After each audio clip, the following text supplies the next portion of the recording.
আসসালামু আলাইকুম। Hello viewers, সপ্তম শ্রেণীর শিক্ষার্থী বন্ধুরা, আশা করি ভালো আছো। ধারাবাহিক আলোচনার অংশ হিসেবে আজকে আমরা প্রথম অধ্যায়ের মূলত অমূল সংখ্যার দ্বিতীয় ক্লাসে দ্বিতীয় পৃষ্ঠে নিয়ে আলোচনা করব।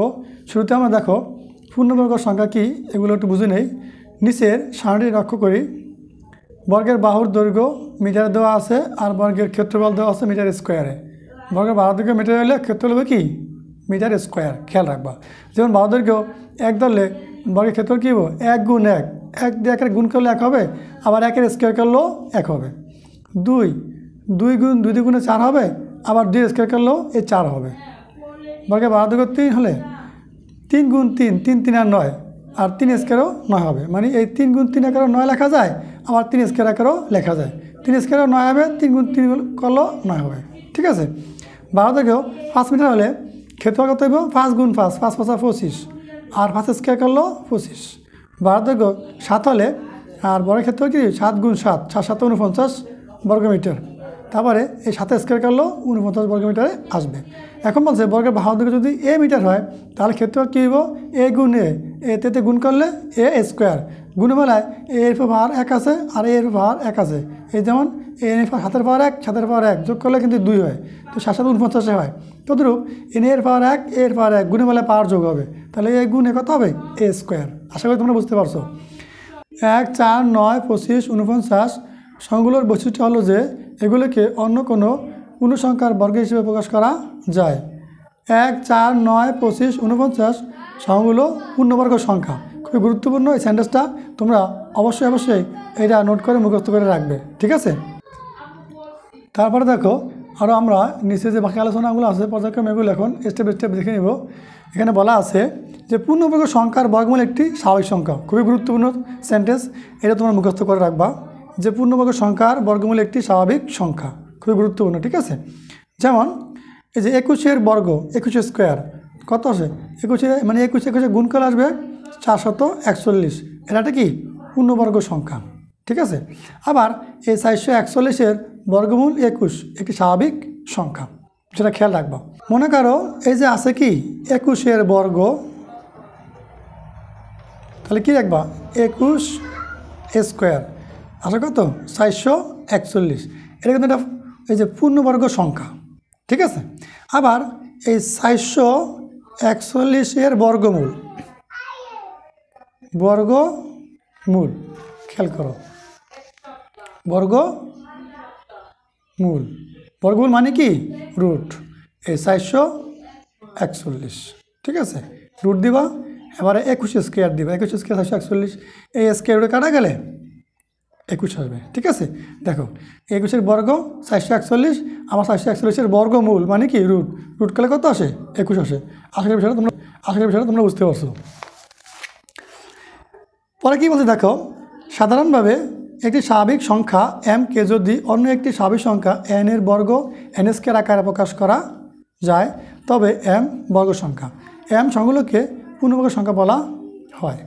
বর্গ সংখ্যার ধর্ম নিচের সারণীতে 1 থেকে 20 সংখ্যার বর্গ সংখ্যা দেওয়া আছে, খালি ঘরগুলো পূরণ করো।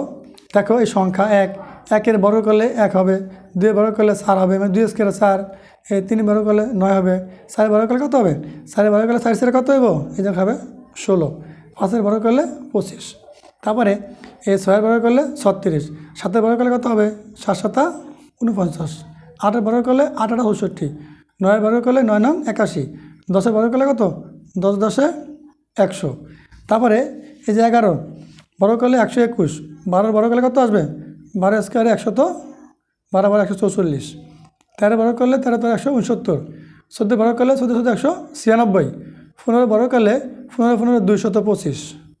ঠিক আছে। 16 বর্গ করলে 256, 17 বর্গ করলে 299, 18 বর্গ করলে 324, 19 বর্গ করলে মানে 19 19 গুণ করবা 361 আসবে, বা ক্যালকুলেটার তোমার লাগবা 19 গুণ 19 সমান সমান দিবা 361 চলে আসবে। তোমার 20 স্কোয়ারে মানে 20 বর্গ মানে কি 20 গুণ 20 বা 20 স্কোয়ার করলে কত আসবে 400। আশা করি বুঝতে পারছো। তোমাদের কাছে একটা রিকোয়েস্ট থাকবে, তোমরা এই যে 1 থেকে এই যে 20 পর্যন্ত সংখ্যাগুলো আছে এগুলোর বর্গ সংখ্যা তোমরা অবশ্যই মুখস্থ করে রাখবা, যেগুলো সময় তোমাদের লাগতে পারে মুখস্থ। ঠিক আছে। এগুলো মুখস্থ রাখবা, যেমন 1 বর্গ করলে 1, আবার 20 বর্গ করলে 400, 1 থেকে 20 পর্যন্ত সবগুলো সংখ্যা তোমার মুখস্থ করে রেখে দিবা, একটা নোট করে। হ্যাঁ। যে অবশ্যই জানতে হবে, নোট করে রাখো বা না রাখো। সারণীভুক্ত বর্গ সংখ্যাগুলোর এককের ঘরের অঙ্কগুলো ভালোভাবে পর্যবেক্ষণ করি। লক্ষ্য করি যে এ সংখ্যাগুলোর একক স্থানীয় অঙ্ক 0, 1, 4, 5, 6 বা 9, কোনো বর্গ সংখ্যার একক স্থানে 2, 3, 7 বা 8 অঙ্কটি নেই। যদি কোনো বর্গ সংখ্যার একক স্থানে 2, 3, 7 বা 8 অঙ্কটি থাকে তাহলে সেটা কি পূর্ণবর্গ সংখ্যা হবে না। কাজ 1 নম্বরে বলা আছে কোনো সংখ্যার একক স্থানীয় অঙ্কে 0, 1, 4, 5, 6, 9 হলে কি সংখ্যাটি পূর্ণবর্গ সংখ্যা হবে? খেয়াল করো, এই যে কোনো সংখ্যার একক স্থানীয় অঙ্কে 0, 1, 4, 5, 6, 9 থাকলে সেটা পূর্ণবর্গ সংখ্যা হবে না। কেন? দেখো এই যে একটা যুক্তি বলা আছে যে 2, 3, 7 বা 8 যদি অঙ্কের একক স্থানে থাকে তাহলে এটা পূর্ণবর্গ সংখ্যা হবে না। যেমন মনে করো আমি একটা সংখ্যা তোমাদের লিখে দেখাই। এই যে আমি কি 14 লিখলাম, 14 কিন্তু কি পূর্ণবর্গ সংখ্যা নয়। কারণ কি শেষে কি আছে? 4 আছে। আশা করি বুঝতে পারছো। দেখো 2 নম্বর বলা আছে নিচের সংখ্যাগুলোর কোনগুলো পূর্ণবর্গ সংখ্যা নির্ণয় করো। এখানে বলা আছে যে সংখ্যাগুলো দেওয়া আছে এগুলোর মধ্যে কোনটা পূর্ণবর্গ সংখ্যা আমাদেরকে বের করতে বলছে। খেয়াল করো, আমরা জানি যে কোনো সংখ্যার একক স্থানে এই যে 2, 3, 7, 8 এগুলো থাকলে পূর্ণবর্গ হবে না। দেখো এই জায়গায় এই 2 আছে, 7 আছে, 3 আছে, 8 আছে। তাহলে যেগুলো থাকলে একক স্থানে যেগুলো থাকলে পূর্ণবর্গ সংখ্যা হবে না তার সবগুলো কিন্তু এর ভিতরে আছে। এখন একক স্থানীয় অঙ্ক বলতে কী বোঝায়? মানে এই যে আমি অনেক লিখছি কত, এই যে 2062 লিখছি না, তাহলে এই 2 কিন্তু একক স্থানীয় অঙ্ক, 6 কি দশক স্থানীয় অঙ্ক, এখানে 1057 লাগছে, এই 7 একক স্থানীয় অঙ্ক, 5 দশক স্থানীয় অঙ্ক। এই জন্য এগুলো বলছে যেগুলো একক স্থানীয় অঙ্ক কি 2, 7, 3, 8 থাকবে এগুলো পূর্ণবর্গ সংখ্যা নয়। আশা করি বুঝতে পারছো। তারপর দেখো এই যে 3 নম্বর বলছে কি 5 সংখ্যা লেখো যার একক স্থানের অঙ্ক দেখেই তা পূর্ণবর্গ নয় বলে সিদ্ধান্ত নেওয়া যায়। তা আমরা আগে জানি যে কোনো সংখ্যার একক স্থানের অঙ্ক যদি 2, 3, 7, 8 থাকে তাহলে এগুলো পূর্ণবর্গ সংখ্যা হবে না। এখন আমি তোমাদেরকে এরকম 5টি পূর্ণবর্গ সংখ্যা লিখে দেখাবো। দেখো প্রথম সংখ্যা খেয়াল করো, এই যে একটা উত্তর দেওয়া আছে আমি তোমাদেরকে বুঝিয়ে দিই। মনে করো এই যে 4258, দেখো শেষে 8 আছে, এটা পূর্ণবর্গ নয়, এগুলো একটা। এরকম ফার্স্ট সংখ্যা লিখতে হবে 7423, দেখো শেষে 3 আছে, এটা পূর্ণবর্গ সংখ্যা নয়। তারপরে 8892, দেখো শেষে 2 আছে, এটা পূর্ণবর্গ সংখ্যা নয়।